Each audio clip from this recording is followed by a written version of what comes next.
Stylish star Allu Arjun కొత్త లుక్లో దర్శనమిచ్చాడు. దాదాపు 5 ఏళ్లుగా పుష్ప కోసం వర్క్ చేసిన అల్లు అర్జున్ తన కొత్త ప్రాజెక్ట్ కోసం రెడీ అవుతున్నాడు. అందులో భాగంగా హెయిర్ స్టైల్ను మార్చేశాడు.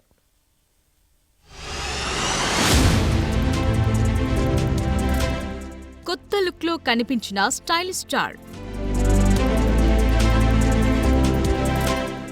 నిన్నటి వరకు గుబురు గడ్డంతో కనిపించిన బన్నీ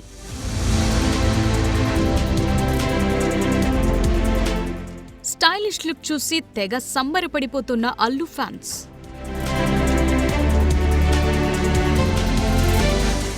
అల్లు అర్జున్ నాంపల్లి కోర్టుకు హాజరయ్యారు. సంధ్య థియేటర్ తొక్కిసలాట కేసులో బెయిల్ పత్రాలు సమర్పించారు. న్యాయమూర్తి ముందు హాజరైన బన్నీ పూచీకత్తుకు సంబంధించిన పత్రాలను అందించారు. పుష్ప సినిమా బెనిఫిట్ షో సందర్భంగా డిసెంబర్ 4న సంధ్య థియేటర్ వద్ద జరిగిన తొక్కిసలాట కేసులో నాంపల్లి కోర్టు అల్లు అర్జున్ కు కండిషనల్ బెయిల్ మంజూరు చేసింది. ఈ నేపథ్యంలోనే అల్లు అర్జున్ నాంపల్లి కోర్టుకు హాజరయ్యారు. బెయిల్ పూచీకత్తులను సమర్పించి అనంతరం అక్కడి నుంచి వెళ్లిపోయారు. ఇప్పుడు ఆ పిక్స్ కాస్త సోషల్ మీడియాలో వైరల్ అయ్యేసరికి కొత్త లుక్ చూసి బన్నీ అభిమానులు తెగ సంబరపడిపోతున్నారు. దాదాపు 5 ఏళ్లుగా సుకుమార్ అల్లు అర్జున్ పుష్ప సినిమా కోసం వర్క్ చేస్తున్నారు. పాన్ వరల్డ్ రేంజ్ లో పుష్ప తెరకెక్కుతుండటంతో బన్నీ వేరే సినిమాకు కమిట్ అవ్వలేదు. ఆ సినిమాకు తగ్గట్లు తన గెటప్, బాడీ లాంగ్వేజ్ ను చేంజ్ చేసుకున్నాడు. లాంగ్ హెయిర్, గడ్డం పెంచి ఊరమాస్ లుక్ లో కనిపించాడు. జనాల్లోకి అలానే వెళ్లాడు. ఇప్పుడు ఆ ప్రాజెక్టు పూర్తి కావటంతో కాస్త ఉపశమనం కోసం బన్నీ తన లాంగ్ హెయిర్, గడ్డాన్ని తీసేశాడు.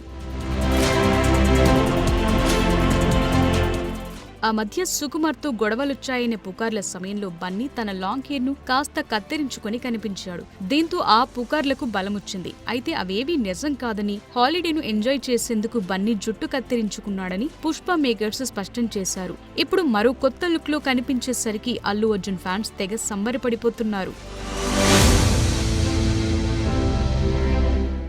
దేశముదురు బద్రీనాథ్ ఇప్పుడు పుష్ప సినిమాలకు అల్లు అర్జున్ లాంగ్ హెయిర్ తో కనిపించాడు. అన్ని సినిమాల్లో వేరువేరు గెటప్స్ ఉన్న బన్నీ లాంగ్ హెయిర్ కు ఓ సెపరేట్ ఫ్యాన్ బేస్ ఉంది. ఇప్పుడు తరువాతి సినిమా కోసం బన్నీ రెడీ అవుతున్నాడు. ఆయన టీం అఫీషియల్ గా అనౌన్స్ చేయకపోయినా అత్లీ, వెట్రిమారన్, త్రివిక్రమ్ తో నెక్స్ట్ మూవీ సైన్ చేసినట్లు తెలుస్తోంది. ఈ సినిమాలు కూడా పాన్ ఇండియా లెవెల్లో రాబోతున్నాయట.